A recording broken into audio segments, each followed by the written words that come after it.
Appreciate you all giving me a few minutes of your time this morning. Last week we issued a press release about our upcoming Watson Steering Committee meeting at Watson Park. I just thought I'd take a few minutes and talk again about that today. Back a few months ago we had an open house. We invited the citizens of Wichita to come to Watson Park and talk about what's important to them as it relates to Watson Park or parks in general. We also did some active Wichita website surveys. We did SurveyMonkey and things along those lines, trying to get a handle on what's important as it relates to park features going forward. Watson is one of our most important parks because it's the only park that we actually staff 7 days a week, so that the public can get out and enjoy the environment and enjoy the outdoors, fishing lakes, paddle wheel boats, canoes, things along those lines, let alone the train that's been a facet of Watson Park for decades now, and our pony rides. But going into the future, we've done it with almost every section of the Parks and Recreation Department in the last 5 years. We looked at how we maintain our parks, and we outsourced that and saved the citizens some tax dollars. We looked at how we manage our recreation facilities, or our staff our recreation facilities, and we overhauled our whole programming attitude as it relates to our recreation facilities, so that we give a better product and a product that the citizens want.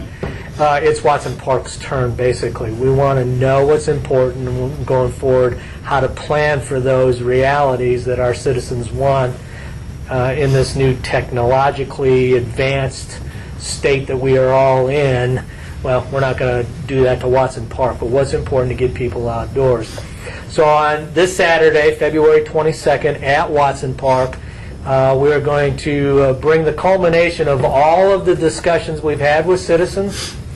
We're going to bring closure to the steering committee that has been meeting for the last few months to talk about the future of Watson and go over those realities with our citizens again.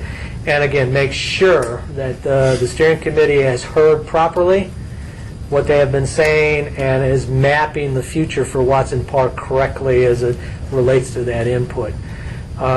Just to give you an example of what's been important to our citizens so far with the steering committee, obviously the top of the hit parade is our train rides. They want, the citizens have voiced an opinion that they would like to see concerts provided at Watson Park. Farmers market and children's pony rides, and a zip line challenge course. Everybody gets a kick out of the zip line during Riverfest that goes across the river. Can we do something similar to that at Watson Park on a regular basis? So those are some of the ideas that the steering committee has heard and is working towards mapping out for our future at Watson Park, and they'll be having that conversation again this Saturday at Watson Park, and I'd be happy to answer any questions.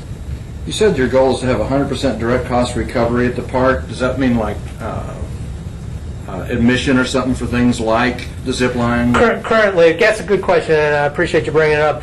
Currently, our operating budget at Watson Park for all of the upkeep of the ponies and the train and the grounds is about $300,000, and through pony ride fees, train ride fees, renting the picnic shelters in the enclosed building out there, we generate about 50% cost recovery. We're about $150,000. Is that good enough for the taxpayers? Theme is smaller government, less taxes, less tax support. What's important from that aspect? Can we figure a way to provide those services the citizens really want and not impact the taxpayers to any greater degree? So we're at 50%. We always strive to try to figure out how to get to 100%. But we know that we have citizens in this community that rely on our parks and our activities to give them a better quality of life, and they might not have the income to be able to pay outrageous fees. So we try to balance that, but our goal always is to try to get to 100% cost recovery. And are any of these ideas possible? I mean, is it even, is it feasible with the amount of money that the city has and, The concerts and the zip line, you mean? yeah. Well, I think the concerts, depending on how they're structured and how they're offered, either through sponsorships, selling sponsorships, and underwriting the concerts from that perspective, and allowing either a very low cost or no cost admission to the concerts. That's one way of looking at that particular item. Balancing, bringing in the Beach Boys and charging an adequate rate to recover that cost and make something to put back into the coffers for Watson Park. That's something that we can look at. Farmers market, is there really a need for another farmers market in this community?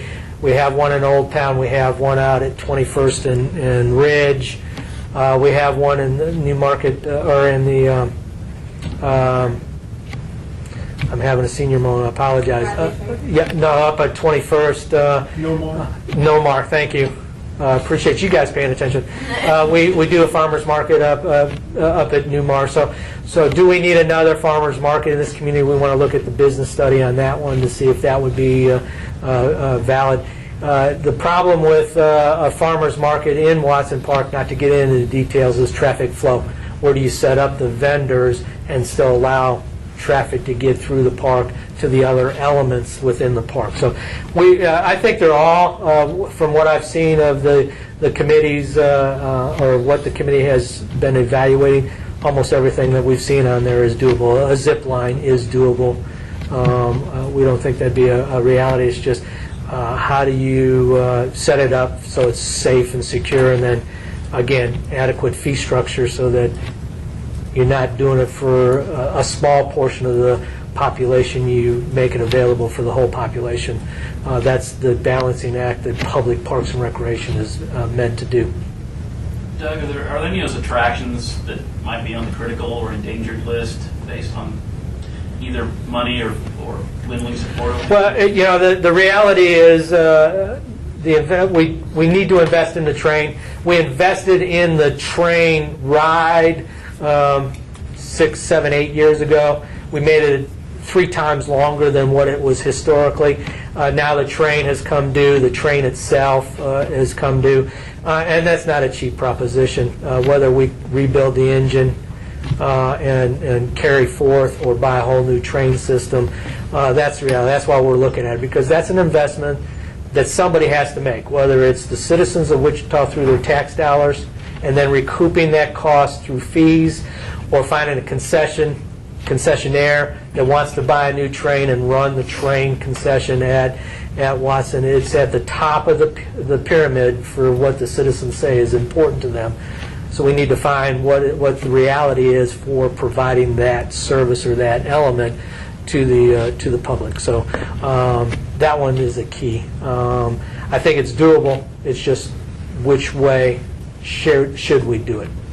And that makes the most sense and the most sustainable for the citizens. How many people responded? Do you have numbers? In the thousands. I don't have the specific numbers, but the communications we've had through the different elements, either the public involvement face-to-face, or the Act of Wichita, that route, or the Survey Monkey that we did, we've had quite a good response from that aspect. The chairman of our steering committee was telling me today we even had the last remaining, maybe the last human being that's run a steam engine in this country came out to the Watson Park. He lives in the area, so it shows how important that train is to our community. But he may be the last living soul that actually operated a steam locomotive in this country. So I think we've had a good representation, and that's why we want to get the word out, make sure that public comes back and reviews what the steering committee has put forth as priorities. How many people ride the train? Anyone? Boy, I don't know whether I have that number in front of me. We can get that for you.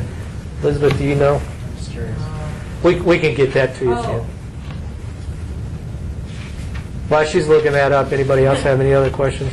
If all of this or some of this decide, yes, this is possible? I mean, how does this work? What's the next step? Does city council have to vote on something? Well, we'll probably, whether it be in a workshop or, we do have an operating budget, and we'll be working with our budget office to make sure that the pieces need to fit together. Do we need seed money to hire concerts? You know, do we do a battle of the bands of local, you know, and bring them in? Usually they don't charge to get their name out there in front of the public. So we'll look at those assets and see what it would cost us to, you know, if we have to build a zip line, we'll look at what our operating budget already has in it.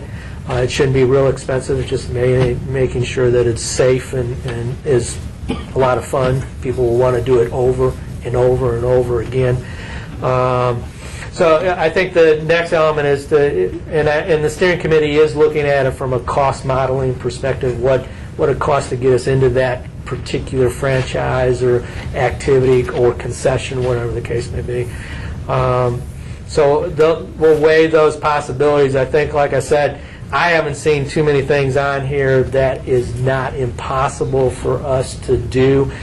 It's just what is the return on doing that activity. You know, there's no point in putting it out there if the people really don't want it or won't use it repeatedly.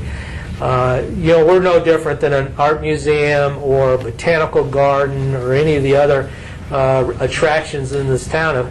If we don't keep it fresh and keep it changing, people get tired of us and stop coming to us. So, and again, we don't want to push out the fishermen. We don't want to get so busy and so loud, and you know that the state of Kansas helps us keep that fishing lake out there stocked with quality fish. So we don't want to throw out our baby with the bathwater, if you will. We want to make sure we still have those fundamental things. I mean, some people just go to the Watson Park to enjoy the open nature, and we don't want to make it so loud and unattractive for those clients as well. Fishing, we're deep, and the fishermen won't do Yep, anything. that's right.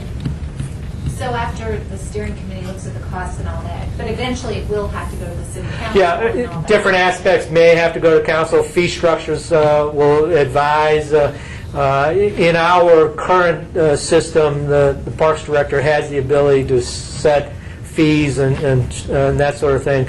But the council gives me that authority through the ordinances. So we want to keep them advised of what we plan to do. But you know, if I want to go up 25 cents on the train ride, I don't necessarily have to go to city council. We want to advise them and get their input on that. But it's not one of those things that we would have to take council action on. But if we want to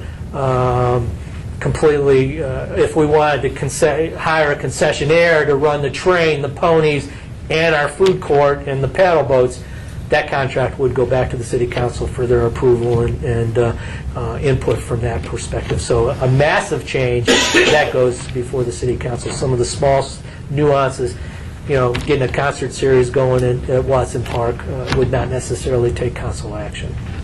And any kind of timeline, like this goes through, will we see it this summer or?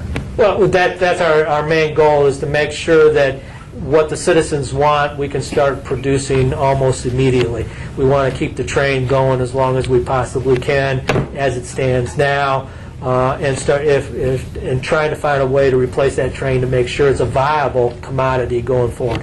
What's the best avenue for that? That's one of the key things that we'll have to look at from this report. The trains and the ponies, 12 months a year is season. Almost 10 months out of the year. Obviously, if we get ice and snow on the tracks.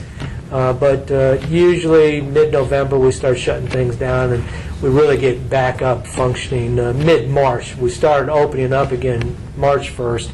The park is open 12 months out of the year. You can go fish or cut a hole in the ice. You know, last month we had the polar bear plunge out there, where a lot of people, not me, jumped in that lake. So.